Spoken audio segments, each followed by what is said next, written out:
Hello, everybody. I hope you're doing well, having a good week. I am Chris Gazdick, a mental health and substance abuse therapist, having a book out, Rediscovering Emotions and Becoming Your Best Self. We highlighted that last week. That was kind of fun. I enjoyed that particular show. So this is Through a Therapist's Eyes, where you get personal insights directly from a therapist in your own home or personal time in your car. We see the world through the lens of a therapist, but being aware it's not to deliver therapy services in any way. You can help the show by subscribing on the podcast that you find this on. And in Apple Podcasts specifically, you give us a 5-star review. We appreciate that. It really does help us to help spread the show, get word out to people, and put some words in there and give us a little review. That helps out a lot. We also have contact at throughatherapisteyes.com. That is where you can post questions, comments, just thoughts, too, by the way. It doesn't always have to be questions. Thoughts are really kind of cool. We've gotten to where we put them on the show and talk about them. So we are truly trying to endeavor to figure this thing out together. So I think that we should start out today by a little bit, Mr. You're going to highlight? Well, no, I'm thinking of self-care. I'm gonna enjoy, it's a cornerstone of mental health is what I talk about. And I am excited because we have preseason game number 2 with the Pittsburgh Steelers tonight. That's what I'm going to do for self-care. I'm looking forward for my brain just to, because I've been having computer problems at the house. And, man, when your computer dies and all your data and programs die with it, it's a bad day. Yeah, technology is wonderful until it isn't. Until it sucks, until it hurts you, until it demoralizes you, man. I sat for like 4 hours last night just trying to figure out what I'm going to do with some of the programs. I think I lost like 15 years of, data on my Quicken program. I think it's gone. That's bad. It sucks. So what are you going to do for self-care? Anything in your mind this weekend? This weekend, actually tomorrow night, I'm going to my girlfriend's house. Okay. Up to what you call God's country. That's right. Beautiful, wonderful, wild West Virginia. That's right. Absolutely. Neil, you got your mic on there, I think. So he's going to give us a little bit of announcement. I'll cue that up. But what do you got for self-care going on, man? You got some fun things you're doing to take your brain out of the world for a little bit? Not right now. I finished my ruck, and I'm still recovering, like mentally, like I'm done. So I have that. I have to find the next challenge. So right now it's just being with family, doing work.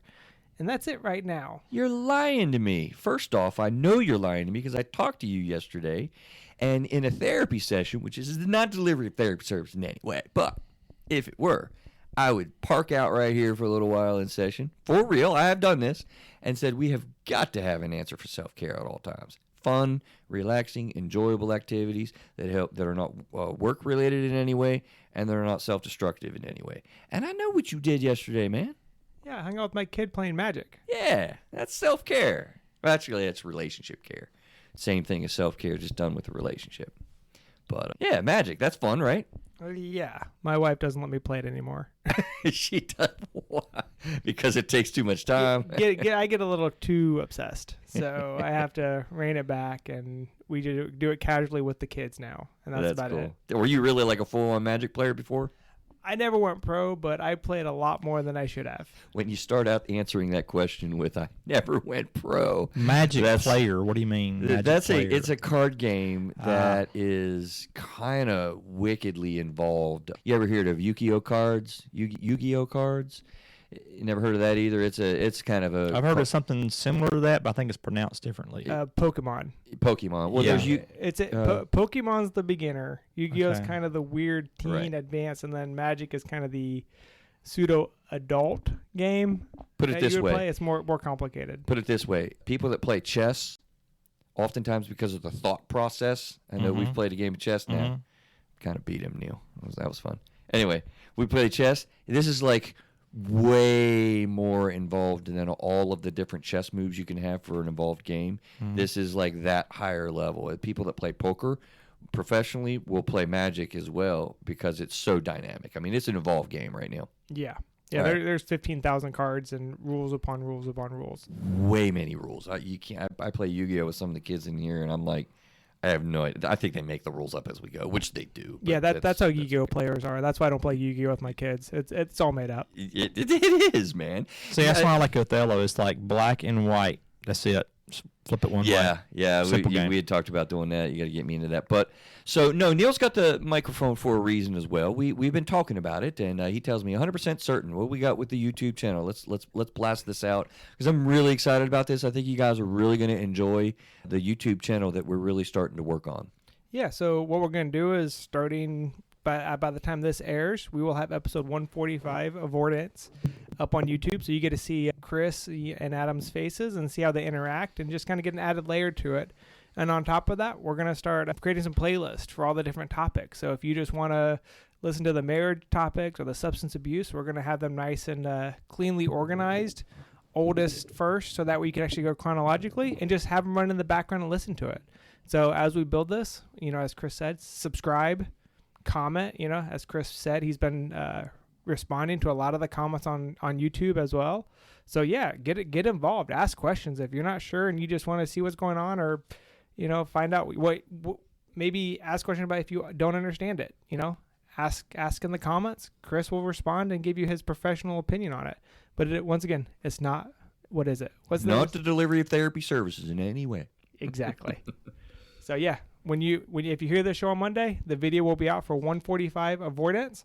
Seems kind of weird that it took me so long to do the Avoidance video on YouTube. I know, right? Can we do that little disclaimer in a Bruce Buffer voice one time? Dude, go ahead, man. No, I didn't mean. I'm just at some point. I'm gonna call you out. You got banging now. No, I don't know. I have to memorize it first. By next episode. By next episode, Okay. We'll have you doing that. So we're going to start out at the end today and just blast through it to give you an idea of where we're headed, and then we'll go through it and give you kind of a deep dive. But check this out, right? So the topic is boundaries being an open book or a private person, good or bad. We're going to kind of answer that, talk around that a little bit. But check this out when it comes to how to set healthy boundaries. That's where we'll kind of end up with. And here's my brainstorm, right? Firstly, my major rule with boundaries: share to the level of closeness that you wish the relationship to be on. That was a big deal there. That's a big deal, and we're going to spend a little bit of time on that. Set them, but can you stick to them? Okay? C, examine and develop your values, because your values will kind of drive how you go at making up boundaries. D, know your why in life and your passion in life, because that also drives kind of how you're going to set boundaries with people. Say no when you mean no and say yes when you mean yes. I have worked on that in therapy relationships, like for a large part of the therapy relationship. And that's a big deal. It sounds simple, but a lot of people really struggle with how to actually do that. Okay. D, avoid setting boundaries on emotion exclusive. We actually did a show. I don't think I wrote down what show it was, but use your head and trust your gut decision making, right? So you don't want to just go with just pure emotions when you're setting boundaries, because when you have high energy about things, you tend to really just be logical, and it is not helpful either. But when you're raw on emotions, you're gonna set some pretty screwy boundaries, more than likely. E, or next, ask a trusted others. When you're wondering about how's my boundaries with this person or that person, we do that with dating a lot. But for whatever reason, I don't think people have conversations about what kind of boundaries they want to have with their family, what kind of boundaries they want to have with coworkers or professional relationships like partnerships and stuff. So there's a lot there. Pay attention to experiences and learn from them. Did my boundaries cause a problem? What kind of result did I get? Did I like that? Did I not like that? And then there was a pretty cool article that I think we'll wrap up on, talking about define your boundaries, communicate your boundaries, stay simple, and then set consequences. And I'm glad that I did that little Google search, because I hadn't really thought about that last piece of set consequences. So there's the show in a nutshell. Are we done? Until next time. But I thought that'd be kind of cool, and maybe I'll do that a little bit to kind of kick into the beginning real quick, and then we're really going to kind of dive into the conversation and understand it a whole lot more and kind of get into it. So if you're ready for that, Mr. All right. If you're ready for that, if you're down with that, Mr. Cloninger, let me start off with just to tune in to where your brain is when you think about boundaries. And I'm kind of curious how people see this, because I feel like people kind of wonder about it a lot. They may even kind of talk about or mention, boundaries, your boundaries suck, you need to blah, blah, blah in a fight or whatever, But I don't think people are really mindful about or purposeful about the boundaries that they set, or even if people really think about what they are when they're with people or thinking about relationships. Again, dating a lot probably. Where's our boundaries together? What are we doing? People are pretty on tune to that, but not with other relationships. I don't really think people think about that. So I'm curious to tune into your mind, what you think boundaries are, and if you follow what I'm saying. Yeah, I follow you. One thing I notice is sometimes people don't really think about boundaries if it's something that they don't think is a big deal. To give you a perfect example, there's been times before in past relationships where I didn't think finance was a big deal. So if you say the littlest thing, they're like, I can't believe you talked about that. But to me, I'm like, I didn't think it's that big a deal. So, I mean. Right. Why would you share that about something I told you? Because you paid $600 for it. That's why. Well, you shouldn't have told him that. Well, but, I thought it was too much, so therefore I was sharing it. But I think that's a really good example. I'm glad you did that, because I was going to see, if you have thoughts of where people, that's a perfect lead-in to the second segment almost, because I think that there's a lot of different types of relationships. That's what I'm going to contend. So here's a takeaway, if you will. Like, really be mindful and actually be purposeful and thoughtful.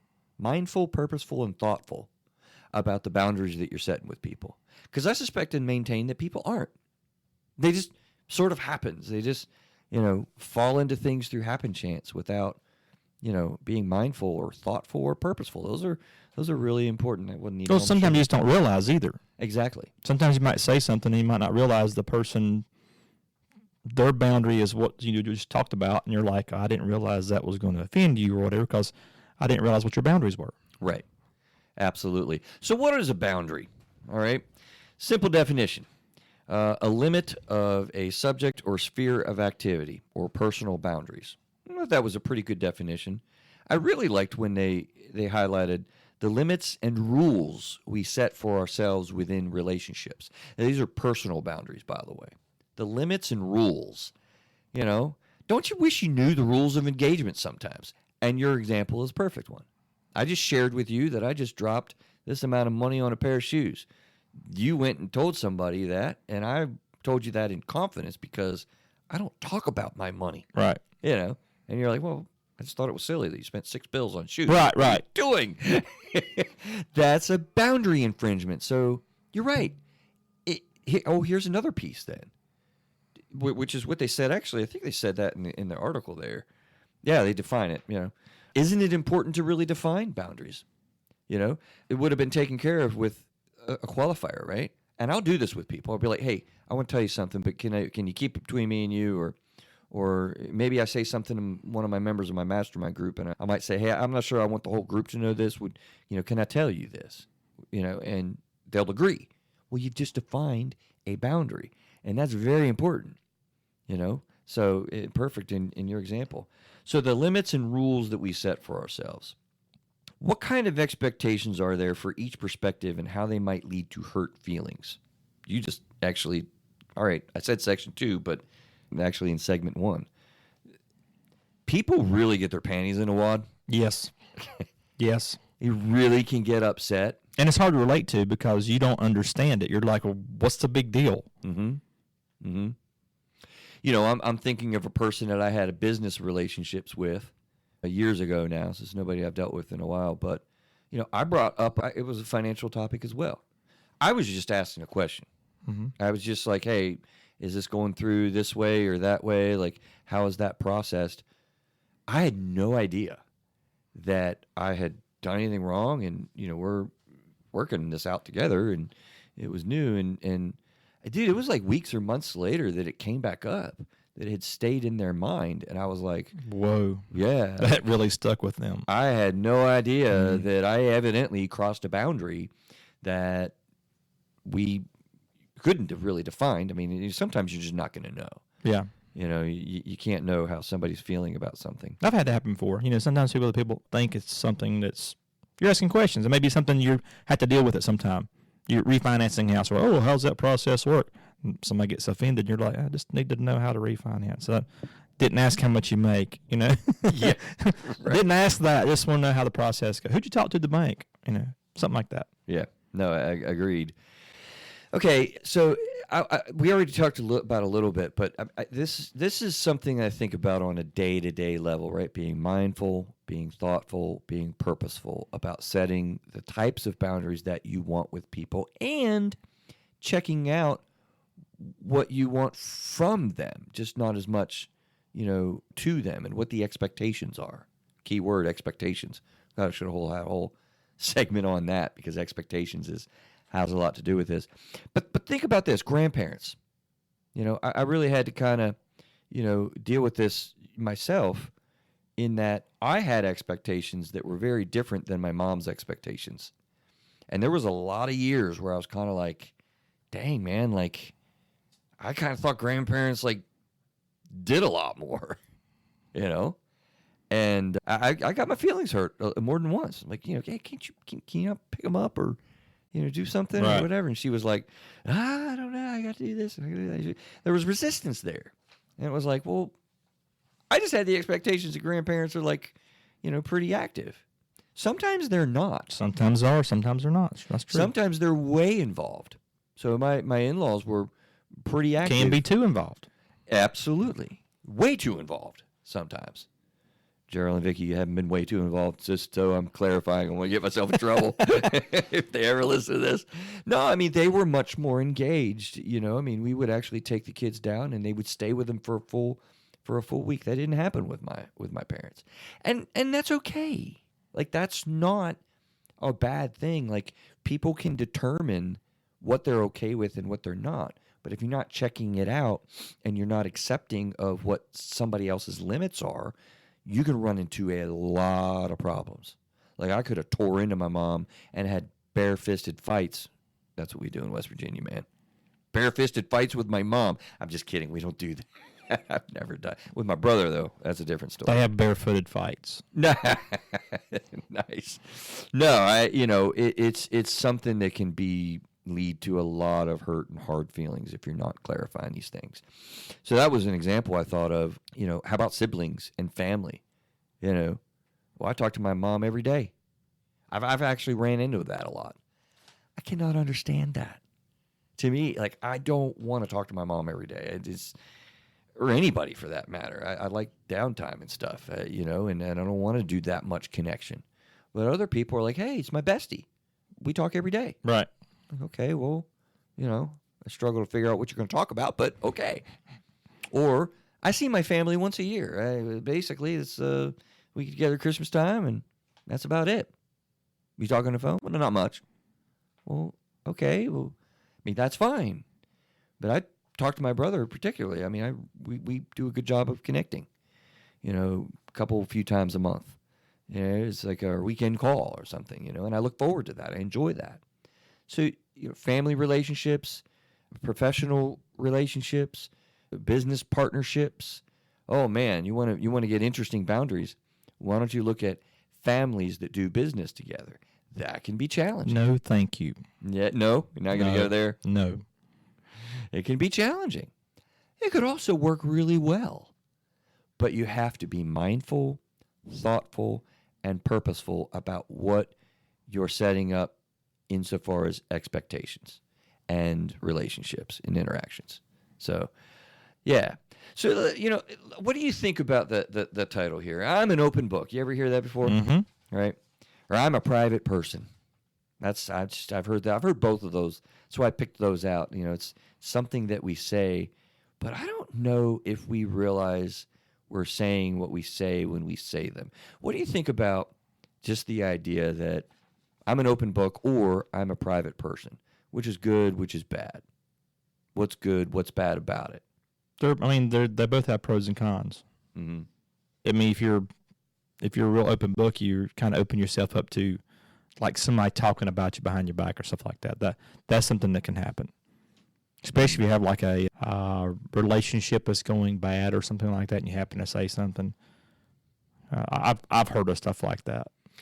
That's a good point. I think you're right. That's part of a downfall of an open book. Like you're gonna be wide open and then be upset when somebody goes and You can say even it's triangulation. I said this, and then you went and told that person that. Well, we're not even really friends. I don't barely know you. I'm just talking. I heard something funny, and I shared it with somebody I know. Yeah, that's that. You if you're an open book, you put it out there. It's going to put it out there.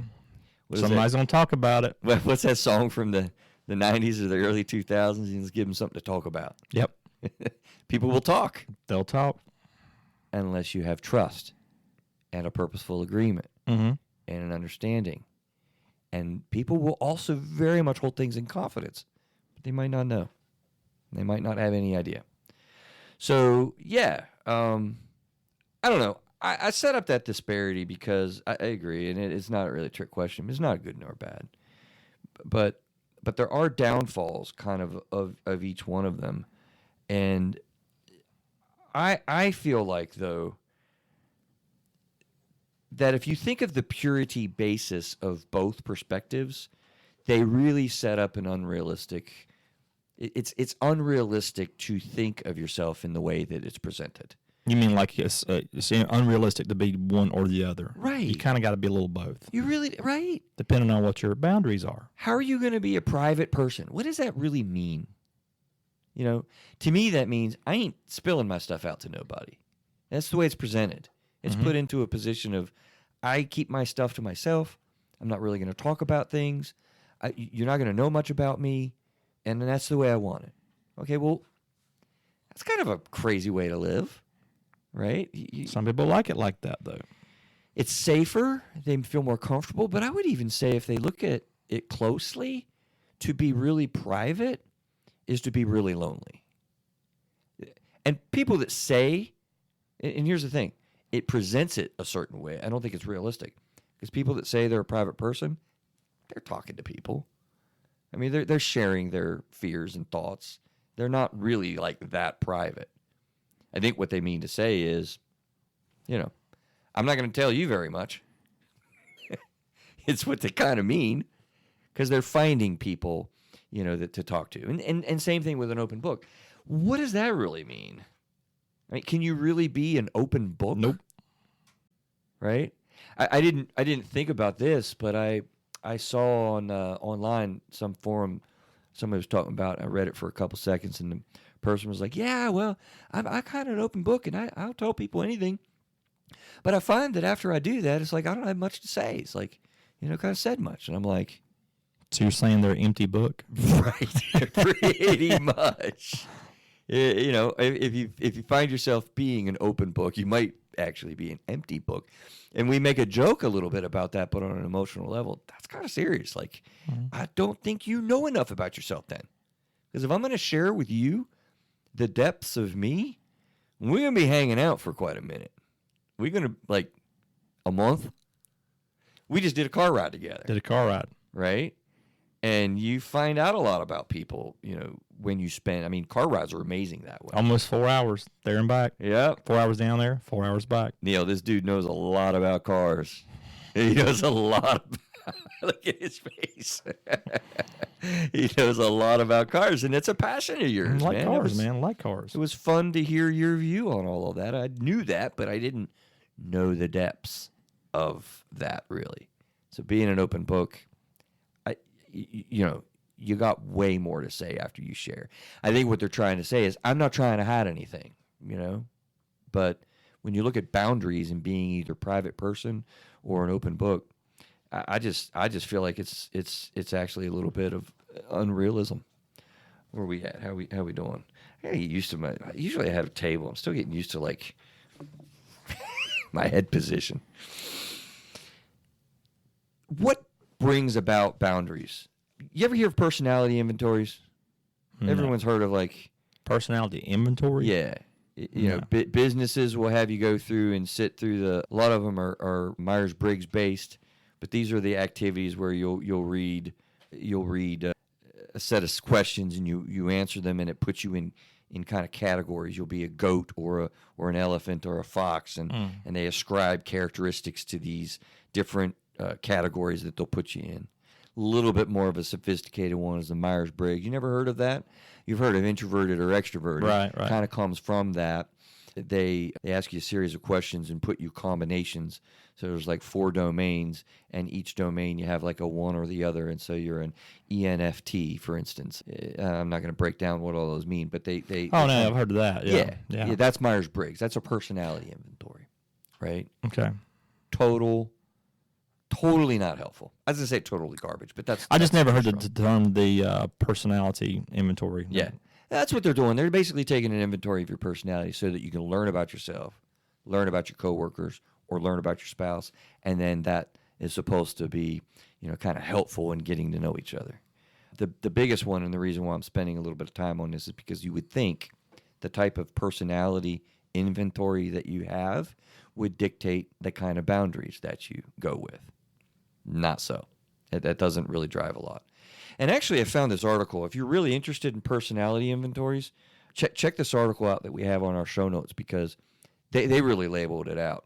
And I'm going to quote them because I thought it was really well said. It said, the trouble is, if you ask the experts, most of these might not be worth the money. You should be skeptical, quote unquote, says Simone Vazir. I thought that was a cool name. Sounds cool. Vazir. Anyway, Simone, a personality researcher at the University of California, Davis. Until we test them scientifically, we can't tell the difference between that and pseudoscience like astronomy. I thought that was a big statement. It's unreliable because a person's type may change from day to day. It gives false information, quote-unquote bogus stuff, one researcher put it. The questions are confusing and poorly worded. Vesmir sums it up as saying shockingly bad. People love these things. I mean, you can make a lot of money going in as a professional speaker. I could go in and talk about the Myers-Briggs and kind of purport that you're going to understand your staff better and do all this. It's really not, and it doesn't drive how you behave. It's not a good indicator. So again, I spent a little bit of time on this. I probably should do a whole show on personality inventories and dig into that, because you've heard about them. Now you know what I'm talking about. I mean, they're wildly popular.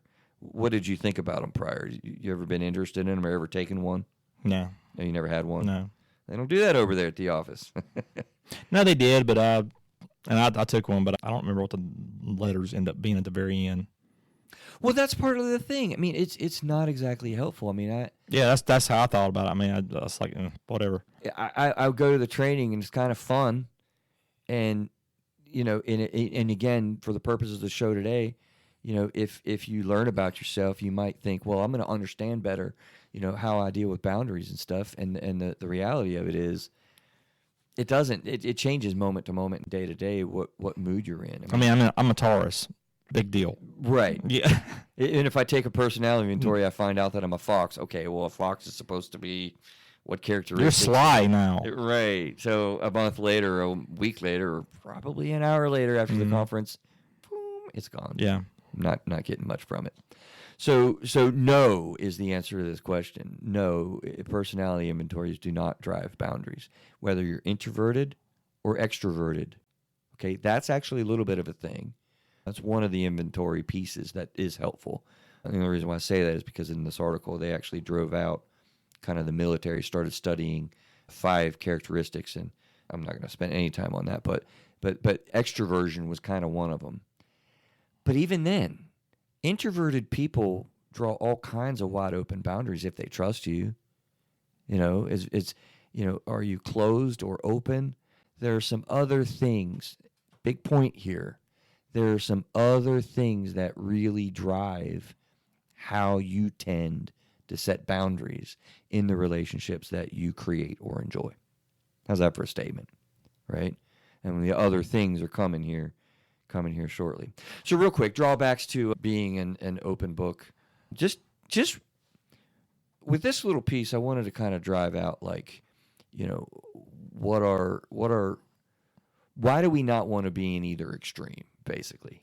And I didn't spend a lot of time brainstorming this, but I thought it was interesting just to kind of get you to think about, because I'm pretty sure people listening to the show have identified themselves as an open book or a private person. Let me test that out. I kind of see, if you had to choose one or the other, which would you choose yourself to be? I used to be more of an open book, but I'm much more now of a private person. Where would you see yourself? Right in the middle. May I ask you? Right in the You middle. can't go right in the middle. Yeah, you can. BS, man. You gotta. I'd call you out. You gotta. What's number 49 or 51? Which one are you, 51 or 49? Right in the middle. That's a cop-out. I guess I'm open. More of an open book. Yeah, I mean, I don't see any use in hiding anything. I mean, I really don't see much use in it. I mean, everybody has their boundaries, so there's certain things I wouldn't talk about. Right. I mean, even having some couth or.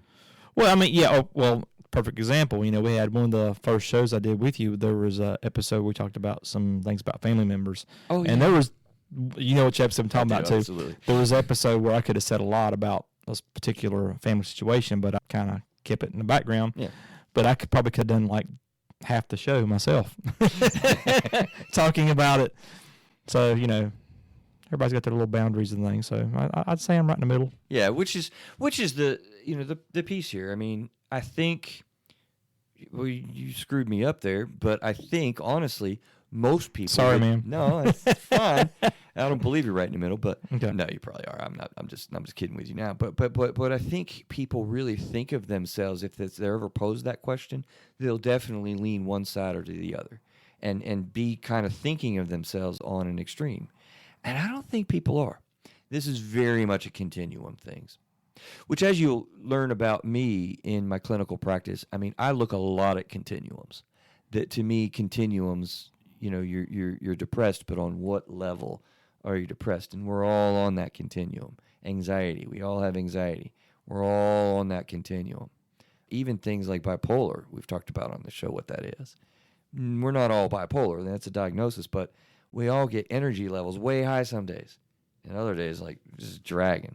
So we're all on these kind of continuums in the way that our bodies work. And this is no different than, are you an open book or you're a private person? You're probably somewhere, you know, in the middle. And so I'm speaking to the idea here where if you look at some of the drawbacks, and I just did a little brainstorm, this is why you don't want to be on either side of, you know, a severity level with a continuum. So where am I at? Open book. You know, I put on there, if you don't like drama, stop telling all your business on Facebook. People really are a little bit too open generally on Facebook. Need I say much more about the dangers of opening up on Facebook? Is that, That's true. That's true. People, And get you in trouble at work too. Yeah. What do you mean? Yeah, you're right. I mean, well, there's with my job, there's certain things that I could freely say before in the past, but now I'm like, I can't really say that anymore. I might get in trouble. Yeah. Yeah. Well, that's an unfortunate little indictment on some of the ways that we are as a nation now. But yeah, I mean, you know, people. It's funny. People will say, "Oh, I hate all those people on Facebook going crazy with their," Yeah. and then they go, you know, spit out some venom about, you know, Joey down the street who's acting like an idiot in the neighborhood because they're behind a screen. So yeah, you don't want to be an open book because you're, you know, as they say, you know, don't be that guy. Right. Right. Also, Which, by the way, Chris was told that this weekend, but I won't go into that. I was told this way. I was having fun down at the beach, threatening to get on a boat and jump off the crow's nest, and it was a joke. That's funny. I couldn't leave it at that. Yeah.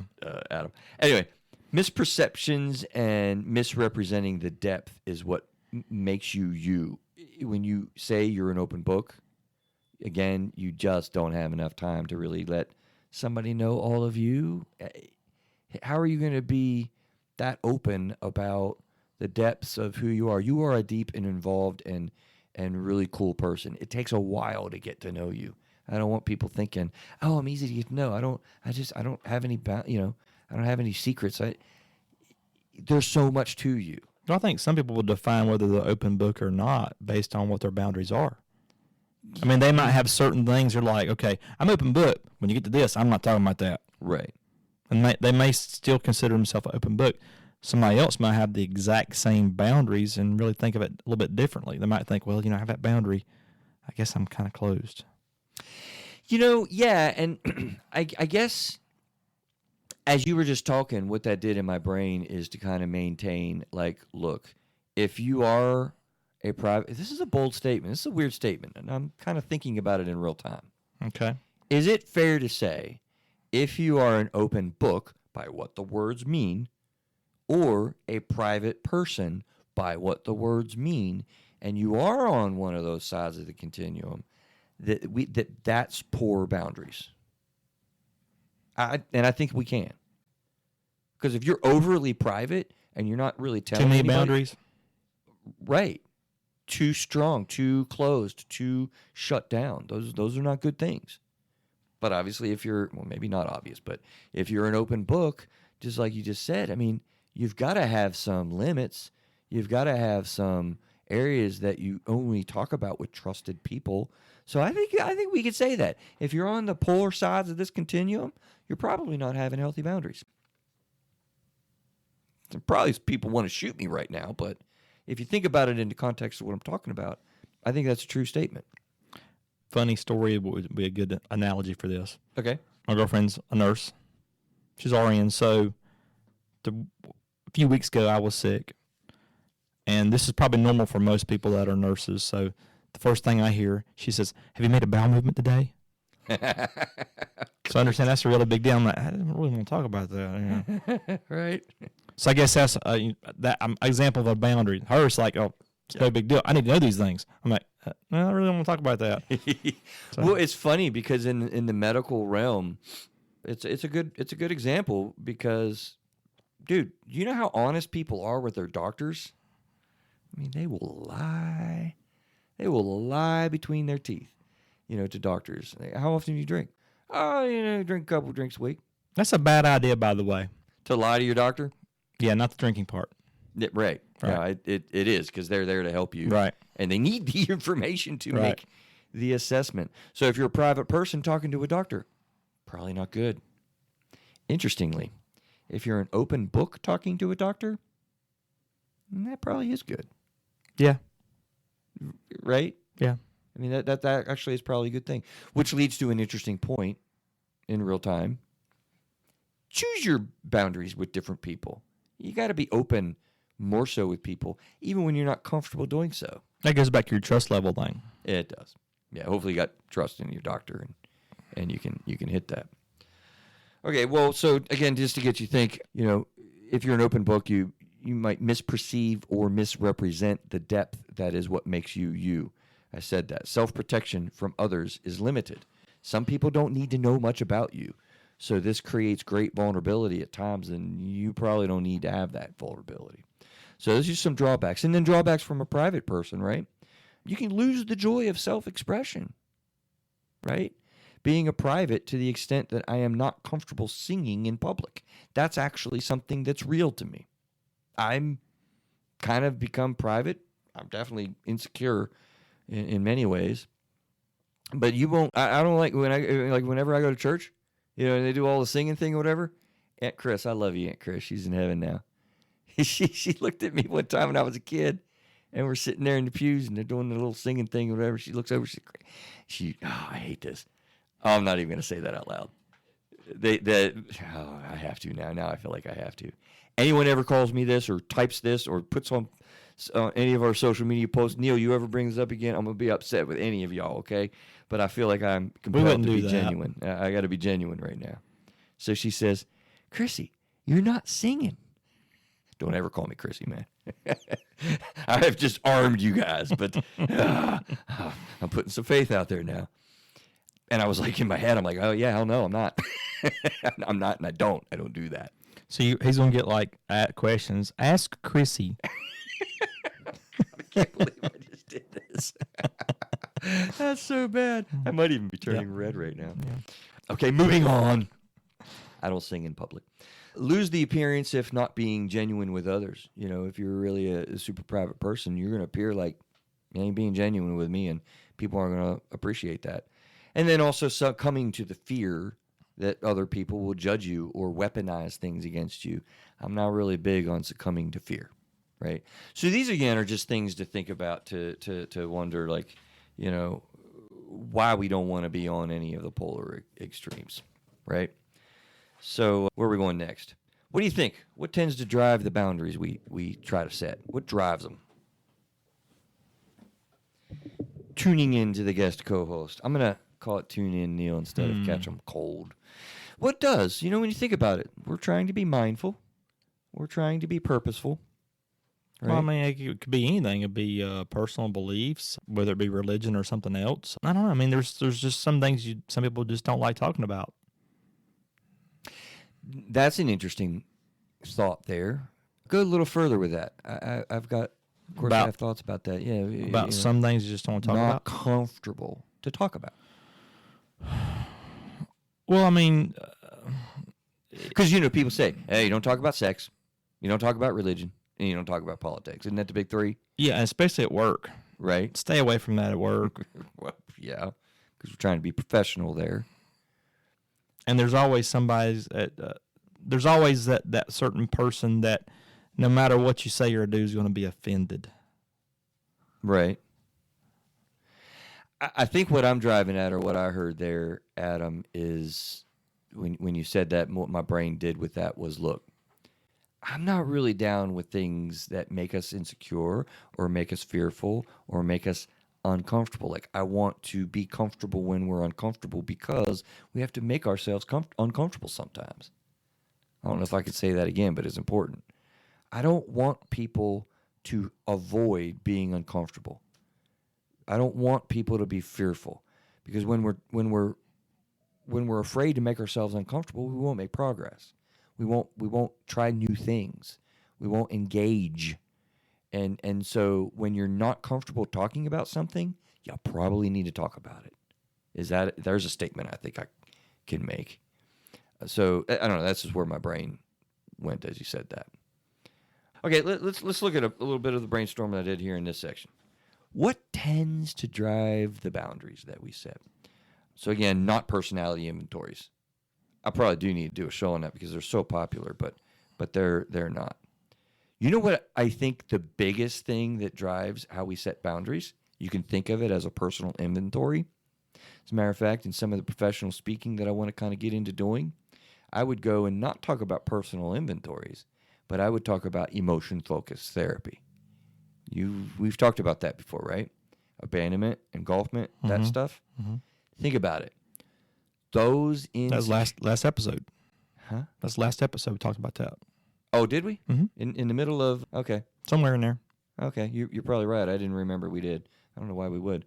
But when you have those insecurities, they will drive how open or closed you are. They will drive how much walls you put up or how much pursuit you have. And I think that is probably, honestly, number one thing that will create the types of boundaries that you have. Like, I can see people's personalities a little bit when I'm in session, whether I'm working maritally or individually, based on kind of how they share things about themselves or things about their opinions or things about their passion. People that put up walls and create safety by distance will be much easier to shy away from that. People that are more engaged with wanting to be emotionally safe by being close, the abandonment, if you will, they're much easier to kind of pull things out. Engulfing people is very, very difficult to pull things out. It could be dentists sometimes. So the number one thing on my list, honestly, is the type of insecurity that you have. Now, people might have guessed fear drives our boundaries, right? I think it's probably on my list. If it's not, it should be. Fear is a big factor, but what do you think insecurities are? Fears. Fear. Yeah, right? So I probably wanted to spend more time on that, but I'm not going to be able to, I think. That is a big deal when you're thinking about what drives me to set my boundaries. Trauma experiences also very much do this. What do you mean? So, yeah, interesting. So I learned something from an obscure activity that I was doing, and it was one of these rope courses. You ever been on a ropes course? You're talking about like the team building exercise stuff? Exactly.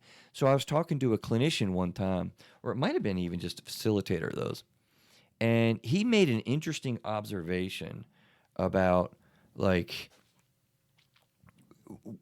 what he can observe when he's working with groups of people You know, a lot of times they're touching, right? You got to reach out and grab and pull across the log, or touch arms to get stability in your balance, and those types of things. Well, you know what? I can't grab your hand because we're too far away. But if we were to do that, you know how you get a firm shake when somebody kind of does and just mildly kind of does like this. They're not squeezing and grasping. I'm doing to the camera like they're just kind of doing that deal. Real light grasps, unwilling to touch, and all of that is a high indicator of sexual abuse. Really? Yeah. And I thought that was fascinating. And sure enough, when he's exploring things and working with people in that setting, that will come out more times than not. When he's appropriately done, but when he's diving into that type of a group or that person, and it's there.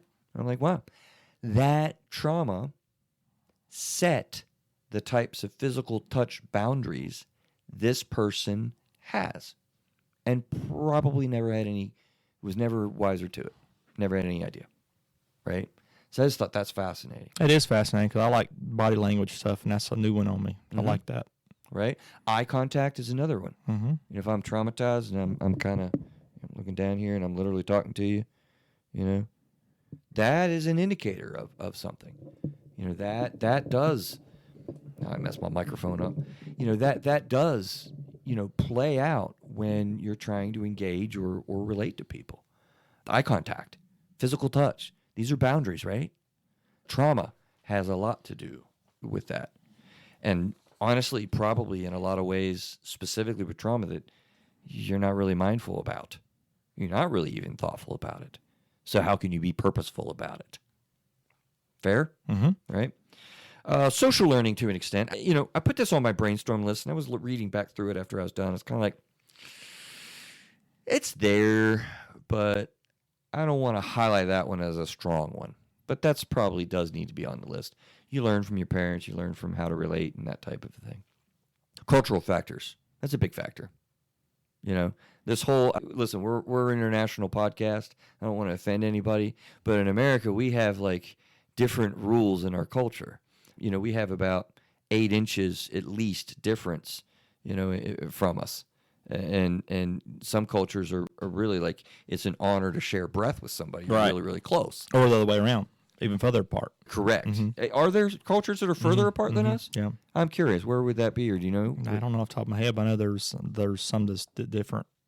You really... Well, I mean, like this is not quite the same thing, but when you go to talking about stuff like that, like in some Spanish-speaking countries, the eye contact thing might not be because of what you said. It could be an age factor.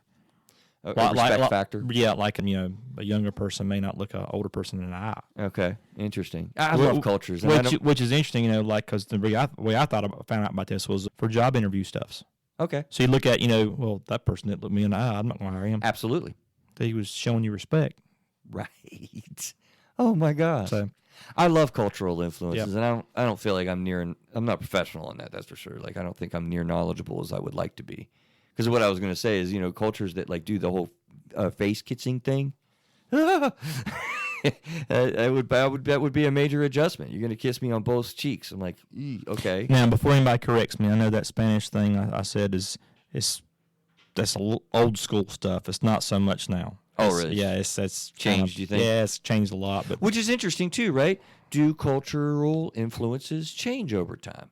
I think absolutely they do. Oh yeah. What about yes ma'am, no ma'am, yes sir, no sir? We're not supposed to say that now because we got supposed to be non-binary. Oh God, really? Yeah. Are you serious? Have you heard that that's like thought to be a bad thing now? Oh yes. Some people get offended if you say yes sir or no sir, or yes ma'am, no ma'am. Are you serious? Oh yeah. Man, am I living under a rock or something? That's ridiculous. I'm going to say that. That's ridiculous. Seriously, if that's the case. I haven't really heard that. Anyway, boundaries, laws and rules that companies and states actually create. Yeah. We're talking about right now. We're already. Yeah. I wrote in the show notes. Want to get controversial? I'm going to ask you, Adam, or stay neutral, and I'll give you 1 or 2 examples. Which one do you want to do? Controversial? Controversy. Yeah, I you love wanna controversy. Yep. The laws and rules, and I'm not trying to get into a bunny hole here, but yes, the transgender issues, in bathrooms has been thrown around a lot in our country. And how do you contend with that? How do you manage those issues? Laws and rules are an important part of how we set, boundaries, and we have to factor that in. Hate it or love it, What was the nepotism, the boundaries and laws and rules that we have about nepotism. Some companies, you cannot hire your siblings. Other companies don't really have a big nepotism rule, right? Does yours have one? Used to, but it kind of faded out. Okay. Interesting. Changes in the culture of the company. It used to be you couldn't have immediate family members working in the same company. And then, even the same company, not the same units. Well, same facility. Right. Okay. And facility. Yeah, and that changed in 93. Okay. Moving on, because I'm aware of time. Yeah. Moral teachings, religious beliefs and all, that drives your boundaries, right? I said earlier in the show, check out your values. Look at your values, your morals, what your moral and value compass is. And religious teachings or beliefs or different faith traditions can drive some of that. Those are important parts of us. Again, be mindful. Where does your boundary setting come from? Maybe it needs a little bit more religion. Maybe it needs you to evaluate some moral thoughtfulness. Maybe you're too tight and too, can't relax because your fear of offending people. You see there's a lot of things that go into living this way. Am I making a convincing argument, Adam, that this doesn't just happen naturally? Right. You are. Right? Mm-hmm. This is something that you have to manage. You have to manage your boundaries. Here in a second, we're getting to how do you set healthy boundaries. We did that at the top of the show. You can't just let this happen. You have to manage it. How's that for a takeaway and a bold statement? Just plain old life experiences. They teach us how we're going to interact. What we learn, maybe even through science. We've learned a lot about with COVID. Everyone wonders what is it going to be like. I'm not talking about mask or no mask and all this kind of stuff. I would imagine a lot of people for a little while are going to wash their daggum hands when they go to the bathroom. Let's be honest, right? We learn through science that that's a healthy thing to do, and the various things that we're learning, on social media even and through COVID. Lastly, and probably should be firstly on my list, I learned a long time ago in a conference, safety above all else. You have got to be thoughtful and purposeful about your level of safety. And this isn't just boundaries to be safe with women. This is dudes too. When you're taking unnecessary risks, you're probably doing unhealthy boundary setting. You don't need to be all masculine and, badass saying, I'm going to walk down the street at 3 o'clock in the morning and not worry about what's going on. Come on. It's just dumb, right? So you need to be safe about the boundaries that you have and the places that you put yourself in and the situations that you allow yourself to be in. So you want to be thoughtful, purposeful, and absolutely mindful in the moment, because safety is a very important part of how we set boundaries. Okay, glad I read it at the top because I want to spend more time on this section, which will end up on the segment of, how do you set healthy boundaries? Okay, I read them off there. Adam, I'm kind of curious with you. What kind of thoughtfulness do you put in and mindfulness? Like what do you think healthy boundaries is kind of tuning into what people in the audience out there in the world might think about? What does a healthy boundary kind of mean? Do you mean as far as setting your own personal boundaries, or what would be healthy? Yeah. I think it's going to depend on the what are we talking about, man? It depends on the environment. Well, no, I love how you're working it out right now. No, it's like the environment. I mean, because what's a boundary for work is not the same boundary for something else. I mean, there can be the same people I talk to at work have the same I have a conversation with the same people outside of work, and the boundaries are totally different. So the environment actually has something to do with it. And the relationship. True. Right? You want to have flexibility. How's that? Right?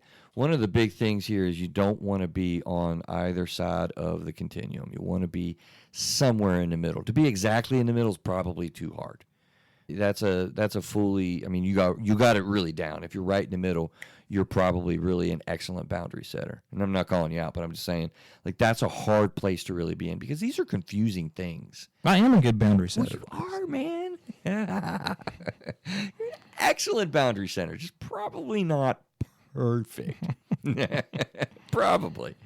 But, that's kind of one of the main things that occurs to me. But, I learned this first one in setting healthy boundaries. As a therapist, I'm going to be honest. I used to really carry kind of a belief that the more that you can share with other people, the more that you can become comfortable sharing with other people, particularly that you trust, the better that probably is. And I'm not talking about the open book. But I have really amended that. And, in my own journey in life, I kind of figured some things out where if you really, really think about it, and this is a big part of setting healthy boundaries, okay? Determining how much you share, how little, how close you are, how distant you are, right? That's the general sense of what I'm saying boundaries are. You want to make that contingent on how close you want the relationship to be, right? When we first met, Adam, I didn't know you. You didn't know me. And I just waved to him. I was like, the cameras are getting I'm not going into that. Don't go there. I'm not going there. But I didn't know you. You didn't know me. And the fact of the matter is, we had to kind of begin to make a decision at some point. When are we going to be friends? Or are we going to be friends? And one of the things that we're going to laugh about, that we already are laughing about, is I kind of told him, I was like, I'm probably not going to see you again, right? Well, because we hadn't really made a decision, what are we? Right. I don't know when it is we decided we were friends. That's actually pretty good way for our relationship when as a friend started, though, because you had no expectations of us ever talking again. So you're like, hey, man, blah, blah, blah. And I'm like, I was the same way. And then we've later on found out, we lived 2 blocks away and knew some people in common. And and it just struck off. Yeah. Right? So, your next door neighbor, if you want to be closer, then you share more. If you want to be more distant, then you share less. Now, that sounds basic, but I don't think people think about that, right? Let me take a step with this person. As a matter of fact, if you want to make a friend, a little tip, we talked about this in the friendship episode, share something and be vulnerable with that person. Because actually what that does is it gives them, doesn't make them anything, it gives them permission to share in return. So you'll find when you want to be closer to somebody and you share something that's personal or you're vulnerable, they're going to be honored by that, and they're probably going to do the same thing in return. That's the way that it works. But I want you to make a choice about that. I don't want you to just tell willy-nilly somebody anything and be okay with it. That it's not safe. It's not emotionally nor physically sometimes safe. So have I made that point strong enough? Mm-hmm. The closeness of a relationship with what you want determines, how much you share. Yeah, if you're closed off, they're going to be closed off. Yeah. If you're open, they're more likely to be open. And if you want to be close with this person and pull back and are closed off, you're not really going to be. Right. Don't expect that. Well, why don't they call me? It's my birthday. People don't look at me. Nobody seems to care that I'm in the office. Well, do you want to be closer? Then share, right? I got something about that, but that's coming up here in a second. I feel like kind of got a rush. Where am I at? That's my major rule. Oh, what's right here. Actually, I had it lined up next. How close do you want to be determines how much you share. That's the big deal. And this happens a lot in a workplace. Do you know how many times I'm dealing in therapy with the situation and issues of an affair, and the people look at me and they're like, I have no idea how I got here. I didn't intend for this to happen. I didn't really want for this to happen, but it happened. I'm talking to the full point of, having sexual relationship. They literally did not intend for that to be the case. Some at work. It's just a coworker. Happens a lot. because you just start talking. You just start connecting. You're developing a friendship. And it goes further and further. And before you know it, you're sharing more than what you want that relationship to be.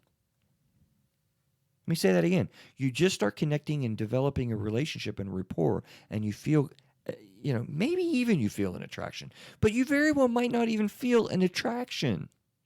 Understand that. Attraction begins to happen when you feel accepted. I mean, it's awful nice to feel accepted and heard, right?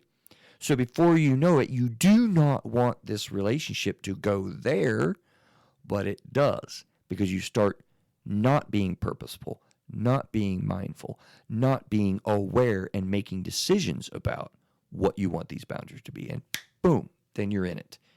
And you're coming to my therapy office and you're literally telling me, I don't know how this happened. Well, here's a tip. That's how it happens, right? You share too much, contingent upon what you want the relationship to be. I'm passionate about that because I see that like a lot. Let me see. Let me blow through some of these other examples. Friends with benefits, or, what does being neighborly mean? Business partners. I mentioned, some of these throughout the show. Healthy boundaries. You can set them. Can you stick to them? Right? When you set a boundary and you can't stick to them, or you change them, repeatedly, you're probably not really setting very healthy boundaries, because they change too much. Believe me, they can change, but not like rapidly changing boundaries, right? So do you stick to the boundaries that you set? Question mark. Examining your values, which are basic fundamental beliefs, right? You may have learned faulty life values, meaning, you ever hear or think some of these statements, Adam? I can't trust people. People talk, right? Or people will use this against me. I don't want my business out there because it'll fly back in my face and they're going to use it against me. Or they're full on got malintentions and they're going to hurt me. I mean, flat out, throw me to the ground and throw me to the wolves. So I don't want any of that risk. Or naively, people are always nice. They're not going to do anything bad with the information. I'm not worried about that. Listen, you want to be thoughtful about the insides of yourself and what your values and what your beliefs are. Core beliefs are actually a whole show. Know your why in life and your passion in life. I don't have a whole lot of time spent on that, but that's kind of self-explanatory. This is a big one that I've spent a lot of time in therapy, and I meant to spend a little bit more time on it today, right? When you say yes, mean yes. When you say no, mean no. Does that not sound simple? Mm-hmm. Do you think people struggle with that? Absolutely. Why would that be so hard? You don't want to let somebody down. Right? Okay. Right? I'm embarrassed, and I don't want to say no. I don't want to create conflict, so I'm going to say yes, but I really am going to act like hell no. Somebody asks you to do something and you do it even though you don't want to. And now I'm developing resentments, right? This is a big deal. Say yes when you mean yes. Say no when you mean no. And I might add, learn how to say yes. That's sometimes hard for people to do. And it's oftentimes, much more so, hard to say no. Hey, can you give me a ride to, recording of Through a Therapist's Eyes? No, I don't have enough time. No, I can't do that. Sorry, Adam. That's hard to do. Mm-hmm. I don't want to let you down or upset you or create conflict. Yeah, so that's a big one, honestly. Avoiding setting boundaries on emotion exclusively. When you have high energy about things. I think I talked about that a little bit when I introduced it in the beginning. I'd like to spend a minute on ask people. Ask people. I'm curious to put you on the spot, Adam, and I'll put myself on the spot for just a moment because I don't know the answer to my question. Have you, or I'm asking myself, have I ever asked somebody what my boundaries were with this relationship and if it was good or not? Do you ever ask anybody about that outside of dating? That's too easy. Like, of course, no, you do that with I dating. can't think of any time I ever specifically asked. No. And I'm struggling as well. I think I did definitely talk about that stuff with the grandparents. You know, the difference between my in-laws and my folks. I know I talked about that then because that was bothering me. I don't know if I've done that recently.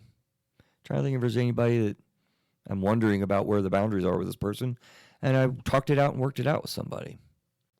I kind of don't think I have either a whole lot in a while. And that's unfortunate. I think that needs to be talked about. How would you go about doing that, though? Ask a trusted friend. You know? Hey, do you think I could call this person to invite them to go do something with me and hang out? I kind of think they're cool and I want to be friends. That's not what I thought you meant. I thought you meant like actually talking to one person, you know, actually specifically asking, hey, man, what is your boundaries on? Oh, whatever? yeah. No. I'm Okay. talking about asking a trusted person in your life about the boundaries with another relationship. Oh.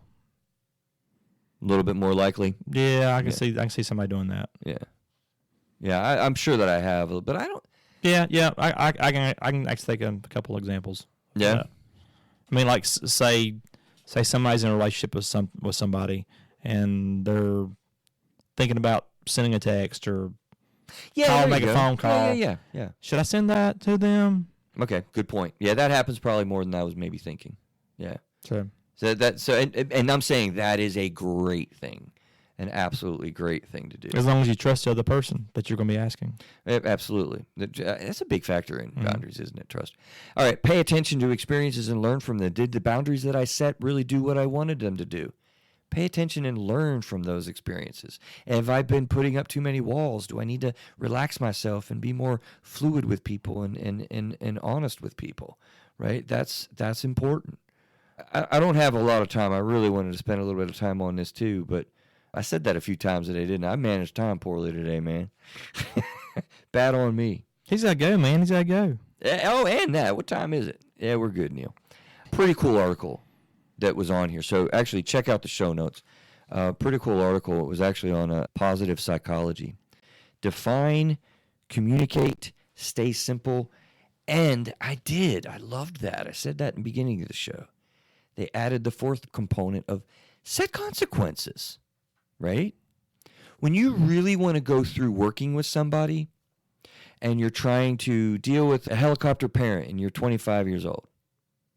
Mom, if you call me again this day, because I've already talked to you 3 times, then I'm really going to have to set some limits and not talk to you for like 3 days. I won't answer the phone. I'm sorry, I don't mean any offense, but that's, I mean what I'm saying. So you're saying if my mom calls me 10 times a day, I'm going to say, Mom, you've already talked to me 10 times. If you call me one more time, I'm going to talk to you again on next Wednesday. Like, right. Making up a little bit of a silly example. It's just a silly example. Okay. But some people, might be listening being like, I know I'm going to do that tomorrow. No, it's the idea is define what your levels are of closeness and distance, openness and closedness. Define that, right? And then, it makes sense that you're going to try to find effective ways to really communicate that and let the other person know what you're dealing with. And you also want to kind of keep it simple. It's not complicated. You don't have to complicate things. Too much is too much. But I really thought that was an interesting component of set consequences when people are flying all over you, right? Like you have got to develop assertiveness and stand up for yourself. You can't let people just fly all over you. There's got to be consequences when you're setting a boundary that somebody else doesn't, here's a key word, respect. You need to deal with that. And I actually didn't catch that at all in my show prep till I caught that article at the end. I thought that was neat. So, do we know how to set healthy boundaries? Absolutely. Know where they come from, how we develop them, how we want to be thoughtful, mindful, and purposeful. Think we did all right? I think we did fine. All right. Guys, check out that YouTube video. It's coming out on Monday. We're going to start doing that. I'm excited about that. I think you'll really enjoy them. So, it's still hot over here in the East Coast in the summertime. Hope you find a cool place. And I know this Delta variant and around the world has been difficult still with COVID. It's kind of seeming to bounce back in the States a little bit. Everyone stay safe and well out there. We will see you next week.